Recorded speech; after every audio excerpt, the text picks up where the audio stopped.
Across the globe, the average person showers about 4 to 5 times a week. But if you land in Brazil, that number skyrockets. The average Brazilian showers not just daily, but often twice, sometimes even 3 times a day, averaging a staggering 12 showers per week.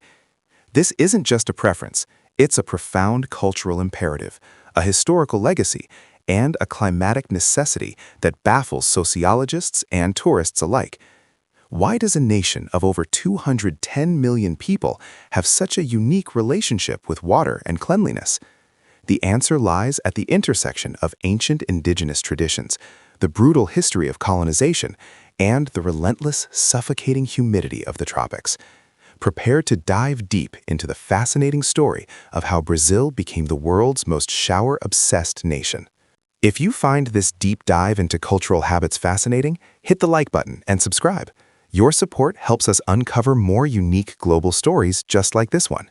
To understand the Brazilian obsession with the shower, we must first discard the notion that this is merely about basic hygiene. For Brazilians, the act of bathing, or o banho, is a ritualistic reset, a spiritual cleanse, and a non-negotiable social contract. In many parts of the Western world, skipping a shower might result in a slightly stale feeling. In Brazil, it can result in social isolation.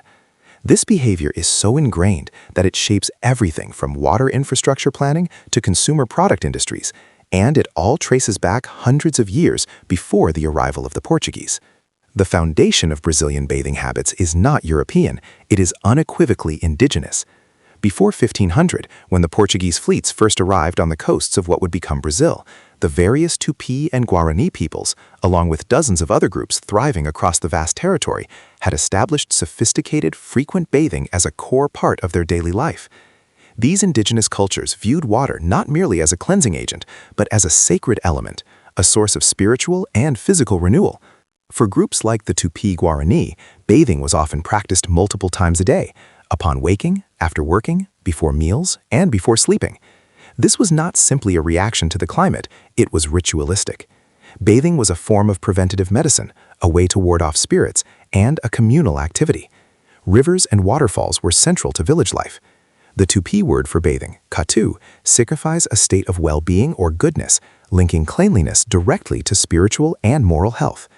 Early European chroniclers, like Pero Vaz de Caminha, often remarked with astonishment at the cleanliness of the native peoples they encountered. They noted that the indigenous inhabitants spent significant time in the water, maintaining a level of personal hygiene far superior to the European standards of the 16th century. This brings us to the dramatic cultural clash of the colonial era. When the Portuguese arrived, they brought with them the prevailing European attitudes toward water and cleanliness, attitudes that were frankly abysmal. In 16th and 17th century Europe, particularly among the elite, frequent bathing was often viewed with suspicion. It was believed that hot water opened the pores, allowing disease and pestilence to enter the body. Instead, Europeans relied heavily on perfumes, powders, and changing linen shirts to mask odors, rather than removing dirt and sweat. Figures like Queen Elizabeth I famously boasted of bathing only once a month, whether necessary or not. When these two completely disparate cultures met on the humid Brazilian coast, the Portuguese were immediately confronted with the necessity of frequent cleansing. The heat and humidity of the tropics are relentless. Sweat does not evaporate easily, leading to rapid bacterial growth, body odor, and skin infections. The colonizers, initially clinging to their European habits, quickly suffered from diseases, fungal infections, and overwhelming body odor, or cheiro as it is known in Portuguese. The indigenous populations, who were already experts in managing life in this climate, offered remedies and demonstrated their superior hygiene practices. Over time, for the Portuguese settlers and the subsequent generations of Brazilians, the indigenous habit of frequent bathing proved not just a matter of comfort, but one of survival and social integration. The harsh reality of the equatorial climate broke the European aversion to water. While in Europe the cultural habit was to resist bathing, in Brazil the cultural pressure became one of adaptation and acceptance of the indigenous tradition. This historical synthesis created a powerful cultural norm. Unlike other New World colonies where European practices remained dominant, in Brazil, the environment and the indigenous tradition exerted a stronger, more lasting influence on daily life, particularly regarding personal care. The bath became the great equalizer and adapter in the tropics. Beyond history, the most immediate and undeniable factor driving Brazil's bathing frequency is its geography and climate. Brazil is overwhelmingly a tropical and equatorial country. Cities like Manaus, Rio de Janeiro, and Salvador experience extremely high temperatures coupled with intense humidity almost year-round. This is not the dry, arid heat of a desert. This is a clinging, suffocating humidity where sweat often feels pointless. The human body in this environment works overtime to regulate temperature. A single, brief walk outside can leave a person drenched in sweat. In such conditions, bathing becomes a physiological necessity for comfort. A bath in the morning prepares the body for the heat.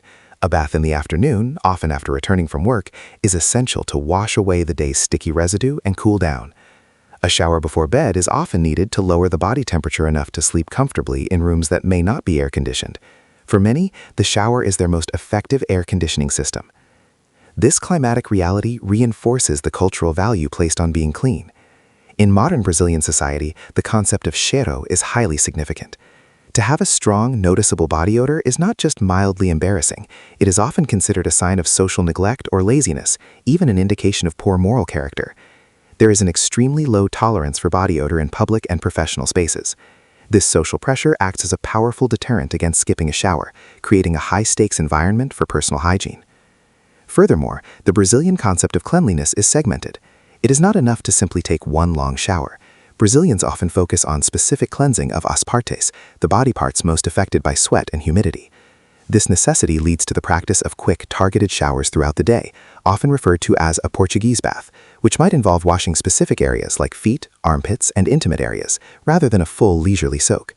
This practicality further pushes up the daily average shower count. The economic and infrastructural factors also play a crucial role. Brazil, despite its economic challenges, has generally prioritized access to running water and basic sanitation, particularly in its major urban centers, compared to some other developing nations. While water scarcity is a real issue in certain regions, especially the Northeast, the infrastructure in metropolises generally allows for the high consumption rates required by this culture. This cultural focus has also created an enormous, highly competitive personal care industry. Brazil is one of the world's largest consumers of soaps, shampoos, deodorants, and crucially, perfumes or cheirosos. Brazilian marketing heavily emphasizes the feeling of freshness, the scent of cleanliness, and the emotional uplift that comes from a good bath. The industry doesn't just cater to the habit, it actively promotes and reinforces the necessity of frequent cleansing, tying it to concepts of success, attractiveness, and social acceptance. The combination of the physical need to cool down and the social need to smell good creates a cycle. The climate makes you sweat quickly, the culture demands you remove the sweat instantly. This dual pressure ensures that frequent bathing remains an unshakable pillar of daily life. Consider the contrast with temperate zones. In a place like Canada or Northern Europe, where the climate is cold or mild, sweat is less of an issue, and daily showering is often viewed as drying to the skin or unnecessary. In Brazil, however, the cultural script dictates that water is restorative, not harmful. The feeling of being clean and cheiroso, fragrant, is a psychological boost, a necessary preparation for facing the world. It's a form of respect for oneself and respect for others who you interact with. In Brazil, you take a shower not just for yourself, but out of consideration for the community. The Brazilian habit of hyper-frequent bathing is therefore a perfect storm of environmental adaptation and cultural inheritance. It is not an arbitrary choice, but a necessary synthesis forged centuries ago. The indigenous foundation provided the ritualistic value of water. The relentless tropical climate enforced the habit as a matter of comfort and survival, and modern social pressures solidified it into an unbreakable cultural norm that dictates social acceptability. When you combine the physical need to wash away the sweat and humidity with the deep-seated cultural imperative inherited from the Tupi-Guarani, you understand why the shower is perhaps the most important room in the Brazilian home.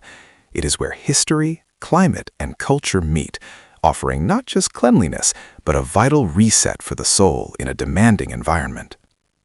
This unique Brazilian relationship with water offers a profound lesson in cultural resilience and environmental adaptation. It shows how deeply historical practices can embed themselves into modern life, overriding colonial influences and shaping national identity. While the world grapples with water conservation, the Brazilian habit forces us to consider the varying climatic and social needs across the globe. For Brazilians, the banho is more than just water usage. It is a critical component of public life, mental health, and social dignity, a daily tribute to the land and the ancestors who first understood the essential power of water in the tropics. What cultural habit defines your daily routine? Let us know in the comments below. And if this journey through Brazilian history and hygiene surprised you, make sure to share this video with a friend who might never have considered the deeper meaning behind a daily shower. Thank you for watching, and stay curious.